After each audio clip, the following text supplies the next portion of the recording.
आदाब, नमस्कार। The red mic में आपका स्वागत है। मैं हूं सौरभ शुक्ला।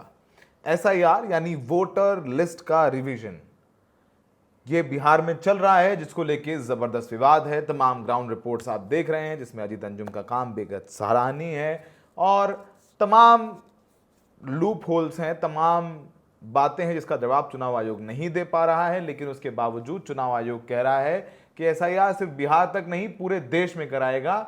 वहीं दूसरी तरफ समूचा विपक्ष संसद नहीं चलने दे रहा है। यह पूरा हफ्ता निकल गया संसद के मॉनसून सत्र का, विपक्ष ने एसआईआर को लेकर के जमकर हंगामा किया, प्रदर्शन किया, नारे लगाए और शुक्रवार को एसआईआर को लेकर के पूरे विपक्ष ने संसद परिसर में एक मार्च भी निकाला, जिसमें नो एसआईआर की तख्तियां थीं और फिर एक डस्टबिन में एसआईआर की तख्तियां और जो प्लास्टर्स थे उनको फाड़ के संकेतात्मक रूप से डस्टबिन में डाल दिया गया। यानी एसआईआर के खिलाफ विरोध प्रदर्शन बढ़ता जा रहा है। अब ये पार्लियामेंट में चल रहा है और एसआईआर को लेकर के लगातार विपक्ष केंद्र सरकार पर हमलावर है और चुनाव आयोग को भी लपेटे में लिया जा रहा है। वहीं ये क्लिप भी कांग्रेस की तरफ से शेयर की गई, जिसमें कांग्रेस के नेता और संसद में नेता विपक्ष राहुल गांधी मार्च में नजर आ रहे हैं और वो कह रहे हैं कि मैं चुनाव आयोग को छोड़ूंगा नहीं, मैं पकड़ूंगा जब भी मुझे मौका मिलेगा। ये बात खुद राहुल गांधी एक साथी सांसद से कहते हुए नजर आ रहे हैं और ये सारी तस्वीरें पार्लियामेंट की हैं। इस पूरे मामले पर मल्लिकार्जुन खड़गे ने, जो कांग्रेस के राष्ट्रीय अध्यक्ष हैं, उन्होंने अपने एक्स पर पोस्ट किया और उन्होंने लिखा कि चुनाव आयोग ने आज आधिकारिक ऐलान कर दिया है कि ये एसआईआर यानी स्पेशल इंटेंसिव रिवीजन पूरे देश में लागू किया जाएगा। मोदी सरकार गरीबों, दलितों, आदिवासियों, पिछड़े वर्ग, अल्पसंख्यक और वंचितों के वोट को काटना चाहती है ताकि वो भारत के संविधान को मनुस्मृति के मुताबिक बदल कर सके।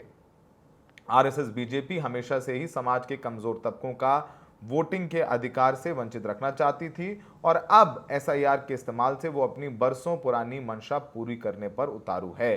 ये बड़ी दुर्भाग्यपूर्ण बात है कि चुनाव आयोग जैसी संवैधानिक संस्था वोट बंदी के षड्यंत्र में बीजेपी आरएसएस का साथ दे रही है। पूरे देश ने देखा है कि बिहार में चुनाव आयोग के बीएलओस के किस तरह बैठकर अपने ही लोगों से फॉर्म भरवाए जा रहे हैं ताकि समाज के वंचित तबके से वोटिंग का अधिकार छीना जाए। अब यही काम चुनाव आयोग पूरे देश में करेगा। भाजपा को भारत के संविधान और लोकतंत्र से चिढ़ है। रोजाना वो बाबा साहब डॉक्टर भीमराव अंबेडकर और पंडित नेहरू के बनाए हुए संविधान पर आक्रमण करने के नए तरीके इजाद करती है। ये बात खड़गे साहब ने सदन में बोली। अब खड़गे साहब सदन में बोल रहे हैं, राहुल गांधी विरोध कर रहे हैं, प्रियंका गांधी विरोध कर रही हैं, अखिलेश यादव विरोध कर रहे हैं, सब विरोध कर रहे हैं। लेकिन चुनाव आयोग ने कहा ना, बिहार में नहीं, पूरे देश में कराएंगे, हम मानेंगे नहीं।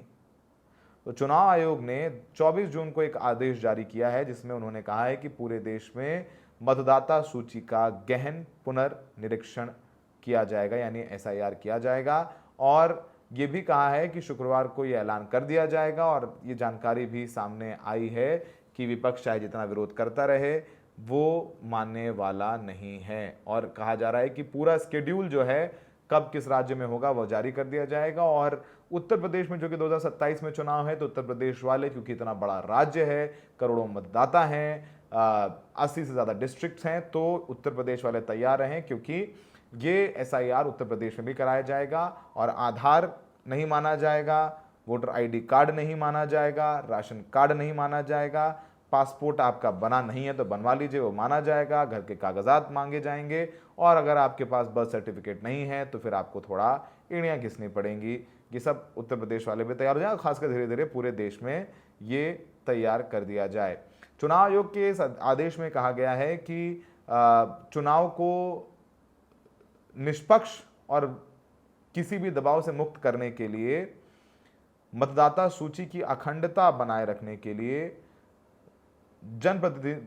जनप्रतिनिधि कानून 1950 और रजिस्ट्रेशन ऑफ इलेक्टोरल रूल्स 1960 के तहत योग्यता मतदाता सूची तैयार करने की प्रक्रिया तरीके की जानकारी दी गई है। उसके तहत चुनाव आयोग इस विशेष अधिकार का पूरा का पूरा इस्तेमाल कर रहा है और उसके अधिकार क्षेत्र में आता है और ये ताकत संविधान में उसे दी गई है। चुनाव आयोग का कहना है कि मतदाता सूची में फर्जी, अयोग्य और 2 जगहों पर पंजीकृत मतदाताओं को हटाने के उद्देश्य से ये एसआईआर किया जा रहा है। और वहीं विपक्षी पार्टियां तो आप जानते ही हैं क्या कह रही हैं। उन्होंने कहा है कि चुनाव आयोग इस विशेष गहन परीक्षण के जरिए लोगों की नागरिकता की जांच कर रहा है और ये भी कहा है कि ये मतदान का अधिकार भी चुनाव आयोग छीनने की कोशिश कर रहा है। अब इस पूरे मामले पर जमकर के खींचतान भी हो रही है, यहाँ तक कि बिहार विधानसभा में तो नौबत यहाँ तक आ गई कि मारपीट ना हो जाए। नेता विपक्ष तेजस्वी यादव और सम्राट चौधरी जो बीजेपी के नेता हैं और मंत्री हैं और लगा कि मतलब नीतीश कुमार के बगल में बैठे उप मुख्यमंत्री हैं कि मत पूछिए। दरअसल तेजस्वी यादव कह रहे थे कि किस तरीके से अजीत अंजुम जो स्टोरीज कर रहे हैं, ईमानदार पत्रकार हैं, उन पर मुकदमा किया जा रहा है बिहार में। आप कौन होते हैं? इस पर खड़े होकर के सम्राट चौधरी पर्सनल हो गए। उन्होंने लालू यादव को कहा कि तुम्हारे पिताजी चोर हैं और वगैरह वगैरह, लालू की बात कर दी, पर्सनल हो गए। तो तेजस्वी यादव भी खड़े होकर बोले कि पैंट गीला हो जाएगा, इतना तेज मत बोलिए। इस बात पर ही बवाल हो गया। पहले ये सुनिए संवाद क्या हुआ बिहार विधानसभा में। आपकी सरकार ने, माफ कीजिएगा, एक ईमानदार पत्रकार को जो ग्राउंड रियलिटी का चेक कर रहा था उस पर आप लोगों ने एफआईआर करा दिया। आप अजीत अंजुम जो दिल्ली से आया, जो सच दिखा रहा है, आप कौन होते तय करने वाले? आप कौन होते हैं तय करने वाले? जो फर्जी वाला आप कौन होते हैं? देखिए पत्रकार, जिसका बाप जो है अपराधी हो बिहार का, वो क्या बोलेगा? आप आपके बिहार का लुटेरा हो, लुटेरा। ज्यादा जोर से बोलोगे तो गीला हो जाएगा। बैठ जाइए, बैठिए, गीला हो जाएगा। बैठो। आपने सुना बिहार विधानसभा में क्या हुआ। और अब आपको बताते हैं कि चुनाव आयोग का ये जो पूरा एसआईआर चल रहा है वो बिहार में किस तरीके से टर्न आउट हो रहा है। इस पूरे मामले पर योगेंद्र यादव जो कि एक्टिविस्ट भी हैं, इस मामले में काफी मुखर और प्रखर तरीके से बोल रहे हैं। वो क्या कह रहे हैं कि किस तरीके की विसंगति उन्हें लग रहा है कि इस एसआईआर में अब तक बिहार में सामने आ रहे। सुनिए योगेंद्र यादव को। आज शाम इलेक्शन कमीशन ने कहा है कि उसे बिहार के स्पेशल इंटेंसिव रिवीजन एसआईआर में 98.01% सफलता मिल चुकी।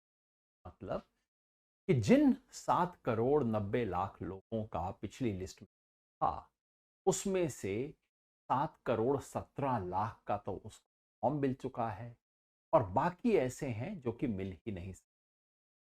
तो क्या बधाई। जरा 1 मिनट ठहरिए, कई झोल है इस आंकड़े में।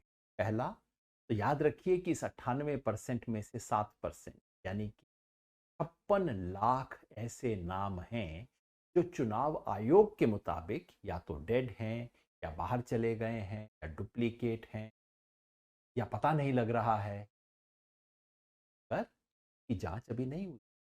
याद रखिए कि अब तक चुनाव आयोग ने एक भी व्यक्ति का नाम नहीं के हिसाब से, विदेशी हो, बांग्लादेश बैठिया। दूसरा झोल, ये जो 91% प्रॉपर फॉर्म मिले, इनमें से कितने लोगों ने खुद भरे? अगर आप अजीत अंजुम की बात को देखें, हमारी पब्लिक हियरिंग जो हुई है उससे देखें, कितने लोग कह रहे हैं मुझे तो पता ही नहीं, फॉर्म कभी ना मुझे मिला, ना मैं बीएलओ से कभी मिला, लेकिन मेरा फॉर्म भरा। कुछ लोग खुश हैं, कुछ नाराज हैं, लेकिन फॉर्म उन्होंने भरा नहीं है, सिग्नेचर भी बाहर ही हुए हैं। फर्जीवाड़ा, इतना बड़ा फर्जीवाड़ा है, 1 करोड़ 2 करोड़ हम नहीं। और जो बाकी बच गए हैं उनमें से अधिकांश फॉर्म ऐसे जिसमें कोई दस्तावेज नहीं लगा है, लेकिन छुट्टी नहीं मिली है। 1 अगस्त को चुनाव आयोग एक ड्राफ्ट इलेक्टोरल रोल कर देगा, कच्ची चुनाव लिस्ट रिलीज कर देगा। उसके बाद खेल शुरू। उसके बाद चुनाव आयोग कहेगा कि आप बताइए आपके क्या दस्तावेज, लोग दस्तावेज दे पाएंगे। ये अभी भी खुला हुआ खेल है। मतलब फाइल का पेट तो भर गया, सच्चाई क्या हुआ? क्या इस फर्जीवाड़े से बनी हुई लिस्ट पुरानी लिस्ट से बेहतर होगी या कि उससे भी खराब? देखते जाइए।